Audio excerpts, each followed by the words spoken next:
Bonjour à tous Bonjour. et bienvenue sur les Ludovores. Aujourd'hui, on vous propose une petite review d'un jeu qui nous a été proposé en avant-première parce qu'il est actuellement sur Kickstarter. Il s'appelle Voyage, ou pardon, en anglais Voyages.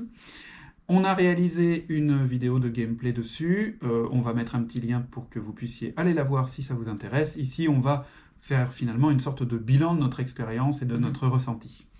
Alors, d'abord, tout simplement, on va commencer par ce qu'on a aimé dans le jeu. Ça, je crois que c'est le plus simple. On pourra quand même rappeler rapidement, puisque certaines personnes n'iront pas voir le gameplay, qu'il s'agit d'un jeu de navigation dans un océan. Comme vous pouvez le voir ici, on vous rappellera, on vous renverra quand même plutôt vers la vidéo de gameplay pour vous faire un aperçu. J'ai gagné. Il a gagné. J'ai gagné. Spoiler alerte. Spoiler alerte. Oh, le suspense. Je divulgage. Il divulgage. Il divulgage tout le temps. Tout le temps. Bref. Donc un petit jeu d'exploration roll and write, assez classique dans ses mécanismes, même s'il propose quelques petites choses assez intéressantes. Il y a des choses intéressantes. On le verra par la suite. Donc bref, navigation dans un océan, vous allez récolter des ressources, vous allez aller recruter de nouveaux marins plus ou moins compétents pour éventuellement pouvoir aussi aller terrasser un monstre marin. Tout à fait. Et explorer quelques mers inconnues jusque-là. C'est pas mal non plus. Alors je crois qu'on est d'accord sur pas mal de choses. Pour ce qu'on a aimé notamment, c'est l'accessibilité. Ouais. Bon, ça, d'un autre côté, c'est pas très dur. Un roll and write, normalement, ça n'est pas très difficile d'accès. C'est vrai qu'il y a de rares exceptions comme Rom and Roll. Rom and Roll, oui, qui lui est beaucoup plus complexe, qui est plus expert que roll and write, pour moi. Effectivement. Celui-là, écoutez, on a lu les règles. Les règles qui font d'ailleurs une page A4. Une page A4, voilà, très abordable, même si on aurait pu apprécier qu'elle soit un petit peu plus précise sur certains points, mais c'est vraiment... Sur un petit point ou deux, on en parlera peut-être un petit peu après. Oui, c'est rien. Donc c'est vraiment très accessible, vous lisez ça en 5-10 minutes, vous jouez, la première partie va peut-être durer 20 minutes, et puis après on enchaîne avec des parties de 10, 12, 13 minutes, c'est vraiment très rapide. Voilà, donc ça en fait un jeu, un candidat parfait pour le petit jeu sur un coin de table, une pause déjeuner, voilà, exactement. Même un apéro entre amis, un truc sans prétention. Les règles sont pas trop difficiles, ça peut plaire à des joueurs confirmés comme à des débutants. À des débutants, tout à fait. Et puis donc accessibilité, durée réduite, mais également quand même une certaine stratégie qu'on peut mettre en place. D'ailleurs plusieurs stratégies qui peuvent être utilisées. Tout à fait. Xavier l'aura d'ailleurs démontré dans la vidéo de gameplay, donc encore une fois je vous renvoie vers la vidéo en question. On peut essayer de rusher en essayant d'acquérir un nombre d'étoiles, de points de victoire, entre guillemets, pour mettre fin à la partie rapidement, ou au contraire, on peut essayer d'aller chercher un maximum de cargo pour essayer de le vendre dans des ports de commerce. De cargo et de marins héroïques. Et de marins héroïques également. Il y a quand même pas mal de moyens d'aller chercher une victoire, mais il faut quand même toujours garder un petit peu à l'œil ce que l'autre est en train de faire, ce que les autres potentiellement sont en train de faire, puisqu'ils peuvent potentiellement être en train de rusher vers la victoire. Tout à fait. Alors là, ça peut être en même temps l'avantage et le désavantage de ce genre de jeu, c'est qu'à la base, il y a très peu d'interaction. Ouais. La seule interaction ici dans ce jeu, c'est de regarder, de surveiller ce que fait l'autre pour ne pas se laisser doubler de vitesse dans le décompte au point à la fin. Mais ce que fait l'autre sur sa carte n'a aucune influence sur ce que vous faites, vous, sur votre carte, ni même ses choix de dés, et ainsi de suite. Donc, il n'y a pas d'interaction, mais en même temps, comme tout est en simultané, tout le monde joue en même temps, c'est très dynamique. Il n'y a pas de temps d'attente, c'est très très dynamique, donc ça c'est très très sympa. J'ai beaucoup aussi apprécié le système de la rose des vents, puisque vous allez jeter 3 dés et qu'à partir de ça vous allez en choisir un pour définir la direction que vous allez prendre, nord, sud, est, ouest, nord-ouest, sud-ouest, etc. Ça c'est plutôt bien pensé, 6 directions disponibles. Un dé pour aller ensuite choisir le nombre de cases de progression de votre bateau, de votre navire, et puis une dernière pour aller remplir la cale du bateau. C'est plutôt bien pensé pour ça. C'est bien pensé, et en plus c'est super thématique, puisque c'est un jeu à base de dés, donc les dés sont capricieux, les vents sont capricieux, et vos marins sont là pour rectifier la direction de votre bateau en tirant sur les voiles, donc en les sacrifiant, entre guillemets, en les utilisant. Finalement, thématiquement, je trouve que ça colle très bien, et c'est bien vu. C'est vrai que l'utilisation des marins est plutôt satisfaisante. Ouais, c'est un bon point fort de la thématique qui colle plutôt bien à la mécanique du jeu, je trouve. D'autant que je pense qu'il y a quand même pas mal de gens qui sont assez réfractaires au facteur chance dans certains jeux de ce genre-là, mais ici, elle est quand même assez, comment dirais-je, on peut mitiger un petit peu Tout à fait. La chance, c'est pas vraiment le mot que je cherche, c'est un anglicisme un petit peu mitigate, je saurais pas trop comment dire ça. Modéré, enfin. Ouais, on peut modifier le sort des dés via les marins.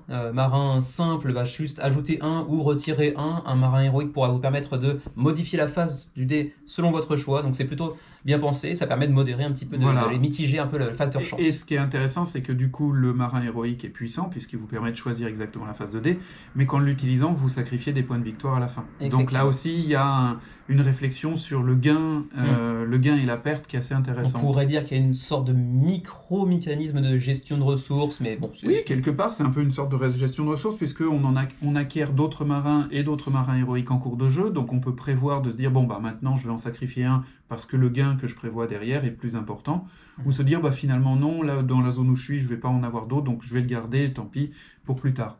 Donc oui, il y a quand même une certaine profondeur stratégique, hein. C'est pas que du poussage de dés et des petites lignes sur une carte. Donc ça, c'est plutôt bien. Et puis, a priori, donc la variété des cartes à venir, puisque tu disais sur la campagne Kickstarter, il y en a déjà un deuxième qui a été révélé. Pour l'instant, il y a 2 cartes sur la page Kickstarter. Ils ont déjà annoncé une 3e carte et potentiellement d'autres cartes à venir. Même une fois que la campagne sera terminée, ils comptent apparemment enrichir le jeu de nouvelles cartes au fur et à mesure. Ce qui se comprend puisque tout sera que du print and play. Il n'y aura pas de version physique pour l'instant en tout cas. Donc, je veux dire, la diffusion sera simple. Hein. C'est tous les backers, voilà, on a mis au point une nouvelle map. Vous pouvez la télécharger et jouer dessus. C'est ça. Donc, c'est plutôt facile de diffusion, on va dire. Et on va dire que ça fait partie des choses qu'on attend un petit peu de ce projet, parce que pour l'instant, c'est vrai que quand on a une seule map, bon, on va quand même assez rapidement faire le tour. C'est vrai, ça c'est sûr. Voilà. Ensuite, sur les points que peut-être d'autres personnes, vous par exemple, pourriez ne pas aimer. Oui. Comme toujours avec les roll and write, qui dit roll, dit dé, dit chance.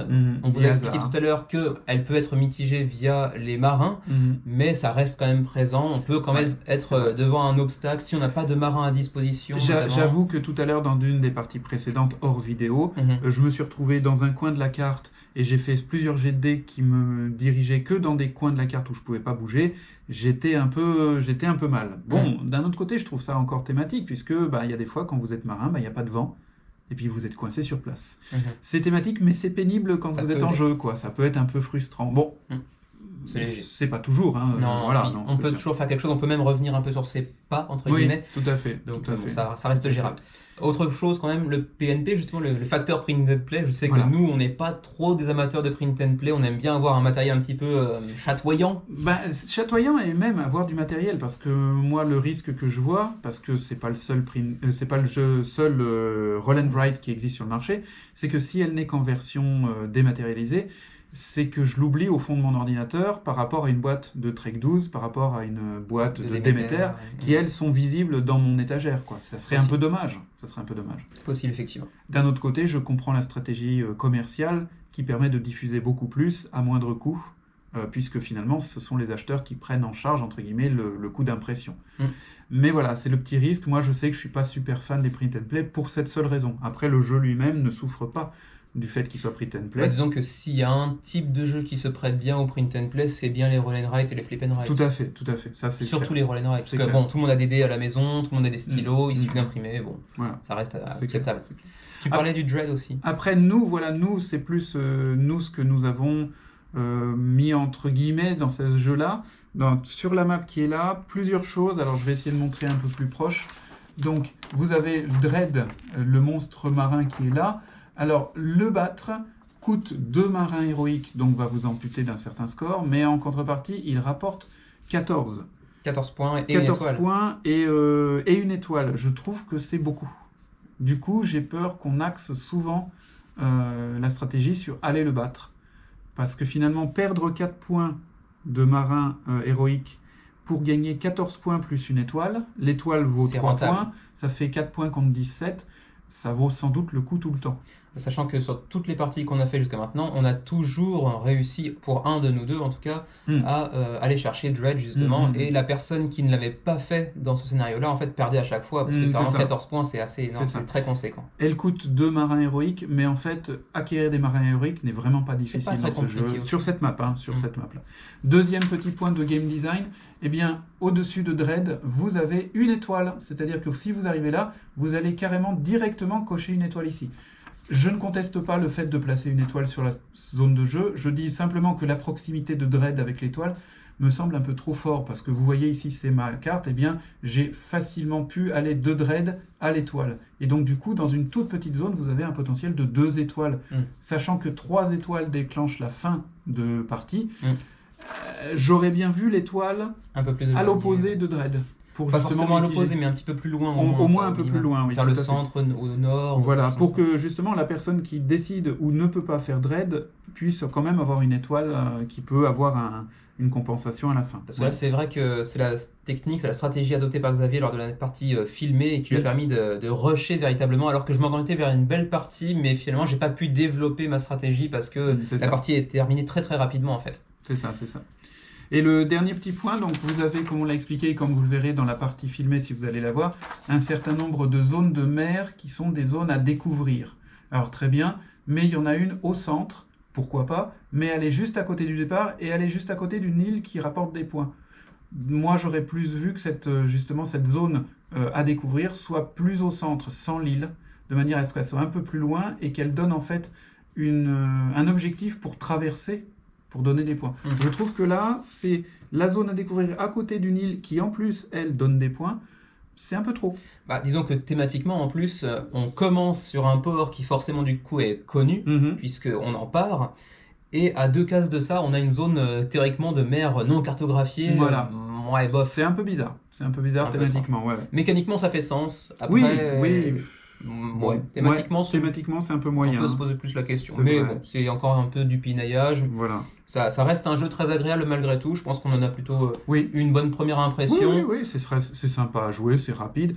C'est sans prétention, mais c'est pas stupide. C'est pas le jeu de l'année, hein. C'est peut-être pas non plus le meilleur run and ride qu'on ait jamais vu, mais pour le prix que... Oui, pour le prix, et puis pour le plaisir de jeu. Tout à fait satisfaisant. Voilà. Ouais. Alors après, on peut imaginer, moi j'ai pas du tout suivi la campagne, c'est Kevin qui s'y intéressait. On pourrait imaginer, s'ils ont plusieurs cartes, qu'on pourrait mettre au point un mode campagne. Pourquoi pas, ouais. Comme il existe dans Trek 12. Dans Trek 12, on enchaîne 3 ascensions et on détermine le vainqueur sur les 3. Et pourquoi pas, comme dans Trek 12, effectivement aussi du matériel dans un dossier zip que tu unlock. Ah oui. Selon certaines missions. Un semi-legacy non destructible qui permettrait d'avoir, tiens, vous avez fait tel score, vous avez accès maintenant à telle chose qui va modifier un tout petit peu le jeu. Pourquoi pas? Ouais, ça serait une bonne idée, ça. Je ne sais pas s'ils y ont pensé ou pas, mais... Pour aller enrichir encore un peu le jeu. Ouais, ça pourrait être sympa. Mais l'avantage aussi, parce que tu vas parler, je ne sais pas s'ils y ont pensé, l'intérêt aussi de la campagne Kickstarter, c'est qu'on voit dans les commentaires que beaucoup de gens font beaucoup de propositions et qui sont généralement pris en compte. Et parfois, il y a des retours des auteurs dans les petites actualités quasi quotidiennes pour dire ça, tiens, on va en fait essayer, on y pense. C'est plutôt sympa aussi de ce point de vue-là. Pour moi, c'est ça Kickstarter. C'est aussi l'un des intérêts. C'est pas une page qui va nous présenter un projet déjà fini, qui n'attend plus finalement qu'un financement et pour partir à l'impression. Pour être honnête, on en bat quand même beaucoup des comme ça aussi. Hein. Oui, parce que les jeux sont bons, mais pour moi, c'est pas l'esprit de Kickstarter. Ah, l'esprit, oui. C'est pas l'esprit de Kickstarter. L'esprit de Kickstarter, c'est, au contraire, et là, de ce côté-là, pour moi, Awaken Realms fait quand même pas mal, c'est de baser beaucoup de choses sur le retour des playtesters, des backers. Cheap Theory Games le fait aussi beaucoup.